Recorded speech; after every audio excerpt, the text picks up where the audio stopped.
Hi. Hello. నమస్తే అందరికి. Welcome to my channel. ఇప్పుడు మనం చెప్పుకోబోతున్న story 'evil love' episode 55. Chandrika కూడా ఫ్రెష్ అయ్యి రావడంతో సులోచన గారు అందరికీ టిఫిన్ వడ్డిస్తూ ఉన్నారు. చంద్రిక తినకుండా ముభావంగా ఉండడంతో సులోచన గారే కూతురికి తినిపించారు. అందరి టిఫిన్ పూర్తయ్యాక శంకర్ గారు చంద్రిక దగ్గరికి వెళ్ళి, "నువ్వు జరిగిన విషయాలు మనసులో పెట్టుకొని బాధపడకు తల్లి. మేము అన్నీ చూసుకుంటాం. సరేనా? జాగ్రత్త తల్లి. నేను మళ్ళీ రేపు ఈ టైం వరకు ఇంట్లో ఉంటాను. తినకుండా అలానే ఉండకు తల్లి. నిన్ను చూసి మీ అమ్మ కూడా అలానే తినకుండా బాధపడుతూ కూర్చుంటుంది. అవన్నీ మర్చిపోయి నువ్వు సంతోషంగా ఉండటమే మాకు కావాలి తల్లి. సరేనా?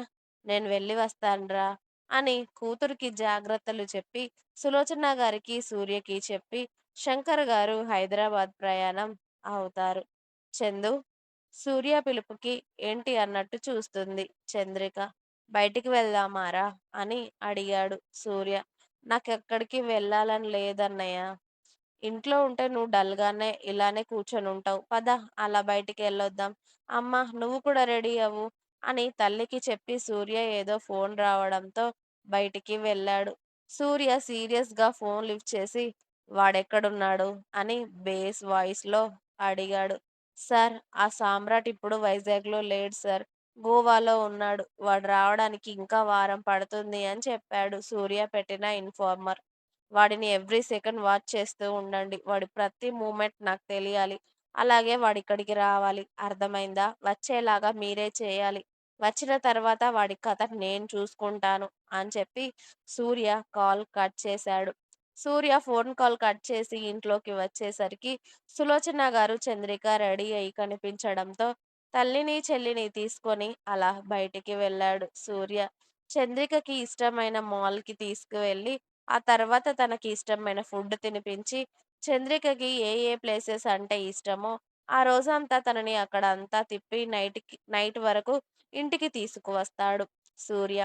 కాస్త బయటికి వెళ్ళడంతో తన మనసు కూడా ఆ బాధ నుండి కొంచెం కోలుకోవడంతో ఆ రోజు వెంటనే నిద్రపోయింది చంద్రిక.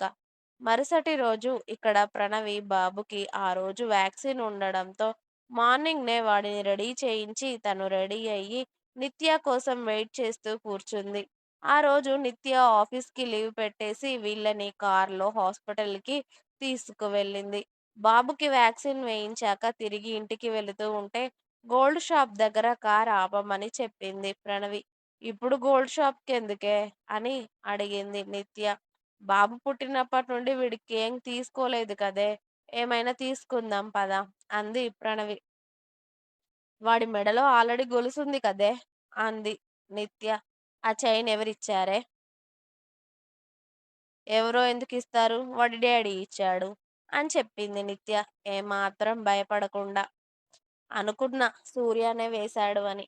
నా వెనక ఎన్ని కథలు నడిపిస్తున్నారే మీరు నాకు తెలియకుండా" అంది ప్రణవి పళ్ళు నూరుతూ. "ఇంతకు ముందంటే ఏడ్చి చచ్చావు కాబట్టి నీ వెనక చేశాం. ఇప్పుడు నీకు తెలిసింది కదా! నీ ముందే చేస్తానులే" అని చెప్పి గోల్డ్ షాప్ రావడంతో నిత్య కారు ఆపింది. వీళ్ళకి మామూలు బలుపు రాలేదు. ఎన్నంటుంది దొంగ మొహంది. "దీని సంగతి తర్వాత చెప్తాను" అని నిత్యని తిట్టుకుంటూ నిత్య వెనకాలే షాప్ లోపలికి వెళ్ళింది ప్రణవి.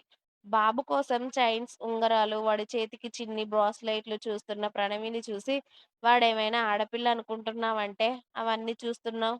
ఏదో ఒకటి తీసుకొని నడు. వాడికి ఇప్పటికే వ్యాక్సిన్ వేయడం వల్ల ఫీవర్ వస్తుందని చెప్పింది మేడం. ఇంకా ఎంతసేపు బయట తిరుగుతావు" అని నిత్య అరిచేసరికి ప్రణవి సరే అని వాడి 2 చేతులకి సేమ్ డిజైన్ బ్రాస్లెట్స్, 2 వాడి చిన్న చేతులకు 2 ఉంగరాలు తీసుకొని బిల్ వేయించింది. అప్పుడే నిత్య బాబుని తీసుకొని ముందుగా వెళ్తుంటే ప్రణవి ఆమె కొన్న వాటిని బ్యాగ్‌లో సర్దుకుంటూ ఎదురుగా వచ్చే వాళ్ళని చూడకుండా గుద్దుకునేసరికి తన చేతిలో ఉన్న బ్యాగ్ కింద పడిపోయింది. "అయ్యో! సారీ అమ్మా చూసుకోలేదు" అని ఆయన కింద పడ్డ బ్యాగు తీసి ప్రణవి చేతిలో పెట్టి ప్రణవిని చూసి షాక్ అయ్యారు.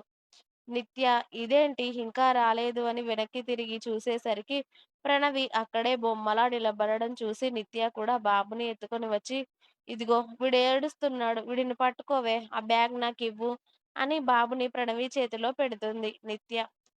"ప్రణవి, మావయ్య" "నువ్విక్కడేంటమ్మా?" అని శంకర్ గారు ప్రణవిని ఒకసారి చూసి, ప్రణవి చేతుల్లో ఉన్న బాబుని చూసి షాకయ్యారు.